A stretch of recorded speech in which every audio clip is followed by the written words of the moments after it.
بہت سارے لوگ انتظامیہ سے گفتگو کر رہے ہیں ایام ازاں سے متعلق کہ کس طریقے سے ہم لوگ ایام ازاں میں عزاداری کو برپا کر سکیں اور عزاداری کو منا سکیں۔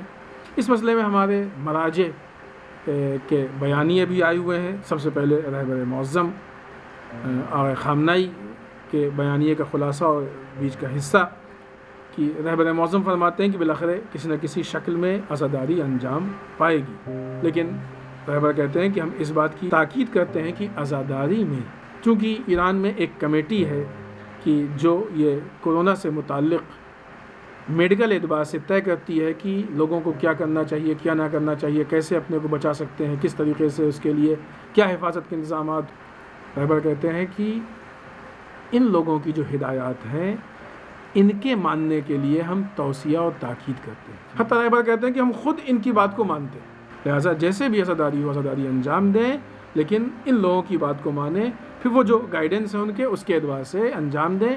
دوسری طرف سے مرجع علی قدر آیت اللہ سیستانی کا بیانیہ بھی اس سلسلے میں آ گیا ہے۔ آقا سیستانی فرماتے ہیں جو پہلا پوائنٹ ہے وہ یہ کہ عزاداری کا طریقہ ایک بہترین طریقہ یہ ہے کہ چینلز پہ اس کو لائیو ریلے کیا جائے یا انٹرنیٹ کے ذریعے اس کو لائیو کیا جائے اور بہترین خطیبوں سے استفادہ کیا جائے، وہ لوگ مجلسیں پڑھیں، لوگ اپنے گھروں میں بیٹھ کے پوری فیملی اس کو سنیں، نوحہ خان یا جو بھی اس طرح سے سرکار سید الشہداء ان کے اصحاب و انصار کا ذکر کرتے ہیں، ان کے نوحے اور مرثی ان چیزوں کو ذکر وہاں سے لائیو ریلے کیا جائے اور لوگ اپنے گھروں پہ اس سے استفادہ کریں۔ دوسرا پوائنٹ جو وہ کہتے ہیں وہ یہ کہ ہر گھر میں ایک معین وقت پہ گھر والے جو گھر کے افراد ہیں وہ مجلس کو منعقد کریں۔ بولو یہ کہ وہ لائیو سن رہے ہیں، اگر مجالس برپا ہوتی ہیں تو ان مجالس کے برپا ہونے میں جو میڈیکل گائیڈ لائنز ہیں دقت کے ساتھ اس کی رعایت کی جائے۔ خود کربلا میں بھی زائرین پہ پابندی لگا دی گئی ہے، جو اس سے پہلے تھی پابندی اس کو بڑھا کے پہلے عشرے کے آخر تک یعنی عاشورے تک کر دی گئی ہے۔ نجف اشرف میں بھی جب تک دوسری کوئی اطلاع نہیں آتی تب تک زائرین کے لیے منع کر دیا گیا کہ تشریف نہ لائیں، تاکہ سب لوگ مل کے اس بیماری کو ختم کرنے میں ایک دوسرے کے لیے مددگار ثابت ہوں۔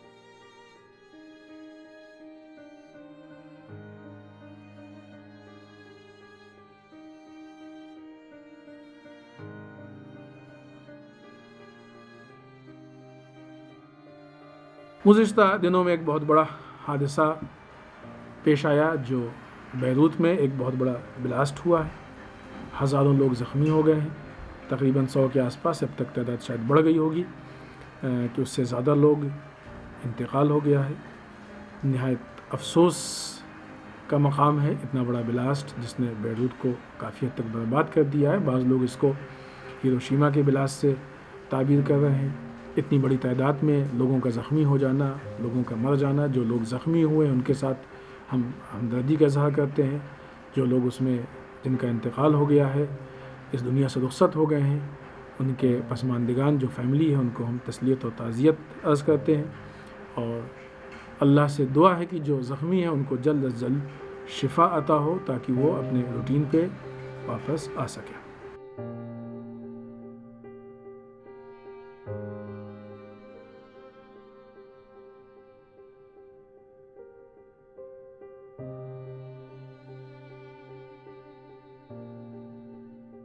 ہمارے ملک کے متعلق، ہندوستان سے متعلق روز بروز حالت تشویشناک ہوتی جا رہی ہے۔ چائنا کا مسئلہ ٹھیک ہے کہ ایک آدھ 2 ہفتے ذکر نہیں ہو پایا، لیکن وہ مسئلہ ختم نہیں ہوا ہے، وہ مسئلہ بڑھتا جا رہا ہے۔ لیکن دوسری طرف سے ہماری حکومت کا کوئی بہت ہی مناسب اور معقول رد عمل اس میں نہیں دکھ رہا ہے۔ مختلف شکل میں چائنا اپنی حرکتیں کر رہا ہے اور مگر ہماری طرف سے کوئی سخت رویہ نہیں اپنایا جا رہا۔ ہماری گورنمنٹ کا جو رویہ ہے وہ ایک عجیب رویہ ہے کہ اپنے ملک والوں سے نہایت سختی سے پیش آتے ہیں، اس کی بہت مثالیں ہیں، لیکن ان کا یہ غم و غصہ اس وقت نہیں دکھتا ہے کہ جب دوسرا ملک دشمن بن کے سامنے آتا ہے۔ حتیٰ وہ لوگ کی جو ان کی فکر کے ہیں اور اپنے ہی ملک میں گھوم گھوم کے کبھی دنگا کرتے ہیں، کبھی فساد کرتے ہیں، کبھی کسی کو پکڑ کے مار دیتے ہیں، کبھی آبروریزی کرتے ہیں.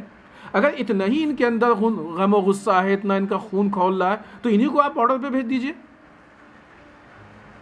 جا کے ان کو کم سے کم ماریں، ان سے مقابلہ کریں کہ جن سے مقابلہ کرنے کا حق ہے.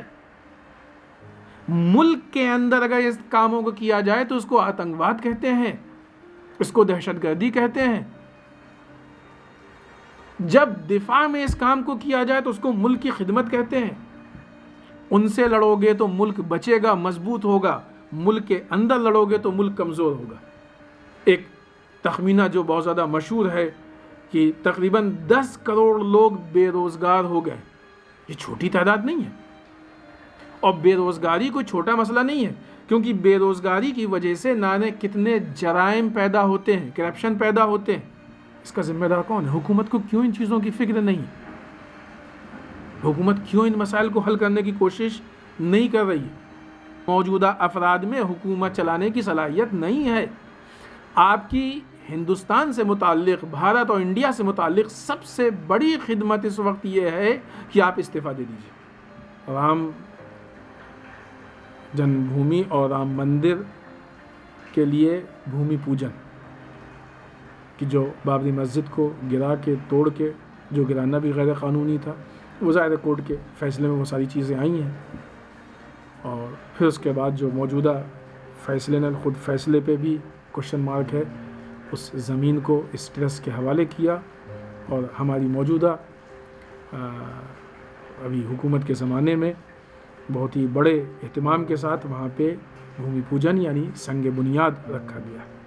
دیکھیے جتنے بھی مسائل ہیں اس میں کوئی مذہبی پہلو نہیں، کوئی اس میں مذہبی پہلو نہیں. یہ جتنی بھی مذہب کو لے کے ہمارے ہندو برادران میں مسائل پیش آتے ہیں، حالات پیش آتے ہیں، ان سب کی مثال موجود ہے. یہ وہ افراد ہوتے ہیں کہ جو مذہب کو استعمال کر کے اپنے اہداف و مقاصد کو حاصل کرنا چاہتے ہیں. در واقع یہ سیاسی استحصال ہے اور استعمال کا مدعا ہے، اس کے علاوہ اس کی کوئی اور حیثیت نہیں.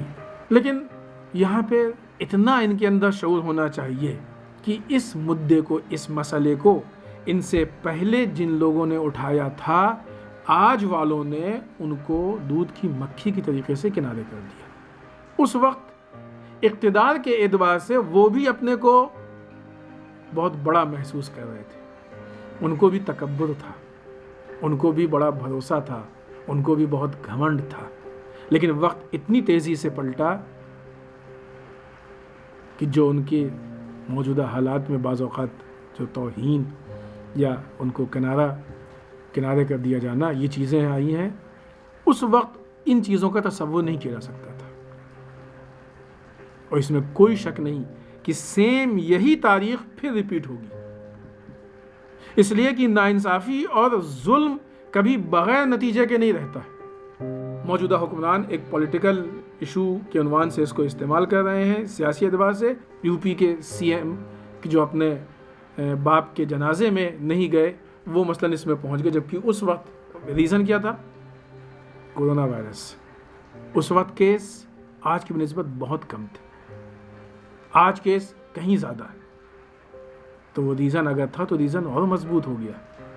خوب یہ ساری چیزیں بتاتی ہیں کہ کس طریقے سے سیاسی ہمدردی یا سیاسی فائدے کے لیے ان رشتوں کا استعمال. ابھی جس پالیٹکس میں کوئی اپنی ماں کو لا کے لائن میں کھڑا کر دے، کوئی اپنے جنازے کو پولیٹیکل ایشو میں استعمال کر لے، تو اب ان سے کیا ملک توقع رکھ سکتا ہے کہ جو اپنے ماں کا ہمدرد نہیں ہے، کوئی اپنے باپ کا ہمدرد نہیں، وہ ملک کا ہمدرد کیسے ہو سکتا ہے؟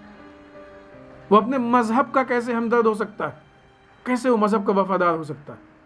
کہ جس رام کے نام پہ یہ ساری چیزیں ہو رہی ہیں، حتیٰ لنچنگ اور سارے مسائل پیش آ رہے ہیں، کب رامائن میں رام کا کردار ان چیزوں کو قبول کرتا ہے، ایکسیپٹ کرتا ہے؟